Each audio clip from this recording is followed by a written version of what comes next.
সিরাতে মুস্তাকিম, নবীজির পথে হাঁটি, পর্ব ১৮, মদিনার সনদ, এক ন্যায়ভিত্তিক সমাজের প্রতিশ্রুতি।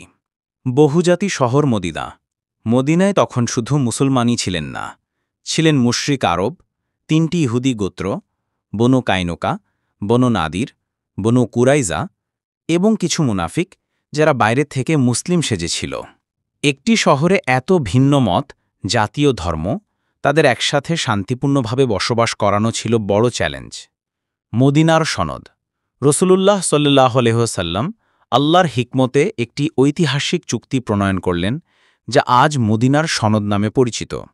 এতে বলা হল, মুসলমানরা একে অপরের ভাই, ইহুদিরা তাদের ধর্মে স্বাধীন, মুসলমানরা তাদের ধর্মে স্বাধীন।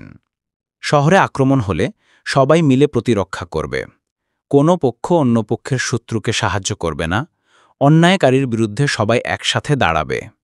ন্যায় ও নিরাপত্তার ভিত্তি। এই চুক্তির মাধ্যমে মদিনা হয়ে উঠল একটি ন্যায়ভিত্তিক রাষ্ট্র, যেখানে সংখ্যালঘুদের অধিকার রক্ষিত, শান্তি ও পারস্পরিক সহযোগিতা ছিল মৌলিক নীতি। দাওয়াতের স্বাধীনতা। মদিনার সনদ নবীজি সাল্লাল্লাহু আলাইহি ওয়াসাল্লামকে আরও সুযোগ দিলেন ইসলাম প্রচারের, কারণ শান্তি ও নিরাপত্তার পরিবেশে মানুষের হৃদয়ে সত্যের আলো সহজেই পৌঁছাতে পারে। তখন মদিনার বাতাসে ভাসছিল নতুন স্বপ্ন, যেখানে আল্লাহর সন্তুষ্টির জন্য ভিন্ন ভিন্ন মানুষ এক ছাতার নিচে বাস করত। আপনি শুনছিলেন সিরাতে মুস্তাকিম, নবীজির পথে হাঁটি, পর্ব ১৮, মাসুম বিলবাহের কলমে।